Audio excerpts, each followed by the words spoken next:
Hey guys, Monkey Man here, and if you guys are enjoying the Nier Reincarnation mobile gacha game, at the moment it's just been launched. I've been having fun. I've been grinding for it like crazy and getting straight to the end game. I usually don't do this. I usually enjoy games slowly. I do recommend that's the best way to enjoy these games as a free-to-play player. But I've gone pretty hard into this game and skipped straight to the end game, and I've figured out the best way across my travels, across my journey through this game, how to get there, and what's going to be the best, I guess. The game does a decent job of giving you the basic mechanics of the game early on. However, it starts to stop holding your hand early on, probably around chapter 4, and then it expects you to do your own thing, learn the features on your own, and kind of like have that learning curve. So I thought I'd share this knowledge with you and get you guys fully versed up on what you guys can do to get the best results early on. And these are kind of like the things I wish I knew when I first started playing Nier Reincarnation. So, starting off. Alright, so the first thing to give yourself a boost in this game is to do the rerolls. Rerolls are easier on Android than they are on iPhone. And I personally didn't reroll because I knew I'd farm the game out and get the maximum amount of in-game currency. So to get your next best, 3,000 gems for the summon, you tap on Mama 100 times once you have control of a character in the game. So that's around chapter 1. After tapping Mama 100 times, you'll see a challenge mission clear that gives you 3,000 gems. And that's going to be able to give you one free summon, which is amazing in this game. My next piece of advice is to finish the normal story mode as soon as possible. As I'm making this video right now, that's chapter 9. That's the last piece of questing that we've received at launch. This can be a lengthy process due to how complex and deep the story is.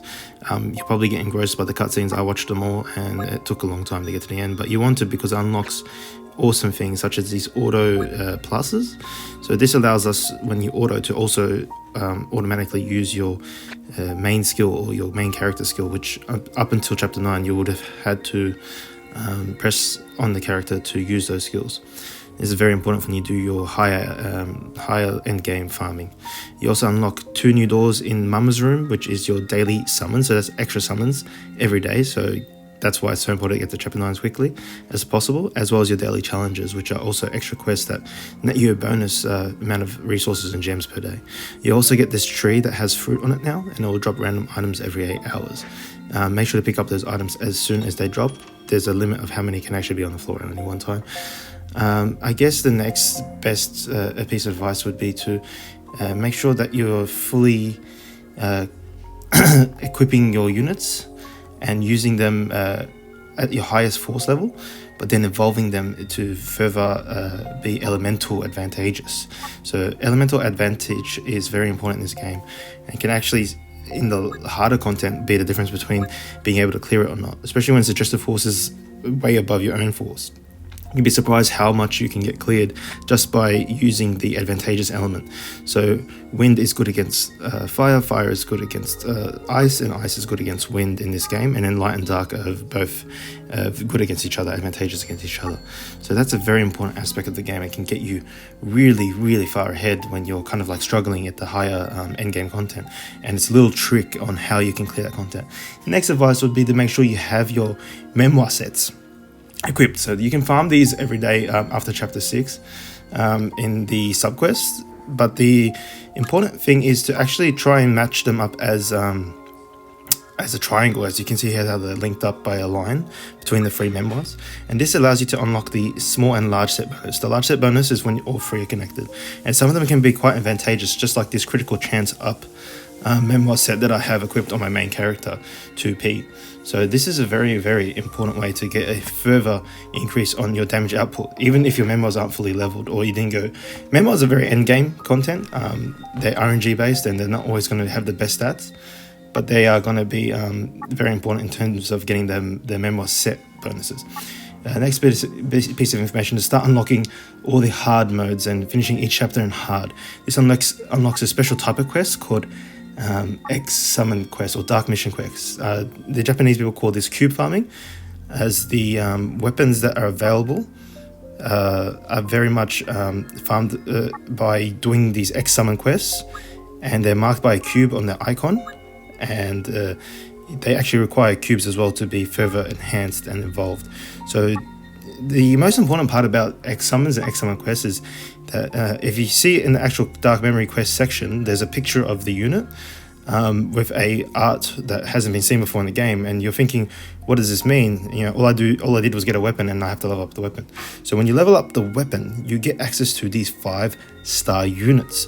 5-star units, not 4-star units, 5-star units. So this is the true end game, and this is what I love about Nier Reincarnation.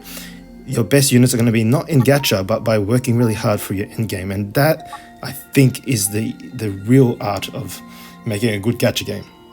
Like, have your fun units in the gacha system, but make sure the most top tier units go to those that play the game religiously. Next best piece of advice would be to don't underestimate your weapons. Your 3-star weapons are very powerful. Don't get rid of them, whatever you do. And don't forget to rank up your characters. This is not just ascending or evolving your characters, which comes from getting dupes or books. It involves actually ranking them up, and the only way you can rank up, so other than your normal leveling and enhancing, the only way you can rank up a character is by playing it.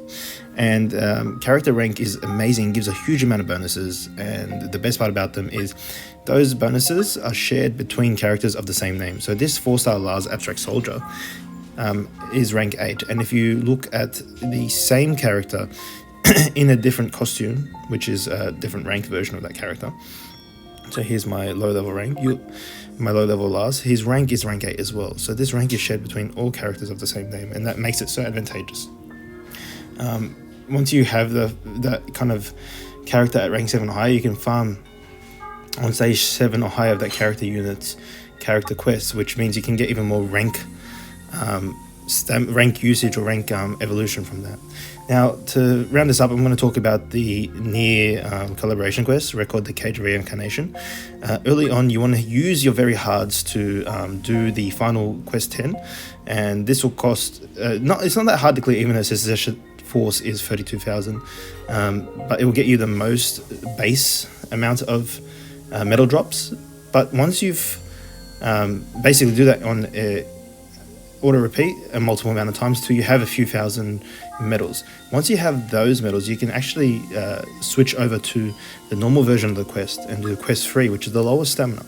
And as you can see, when I go to my Nier Automata farming deck, I've got all these bonus medals from using the collaboration banner weapons, and if you actually use the weapons from the event and fully ascend them, you can get the same bonuses.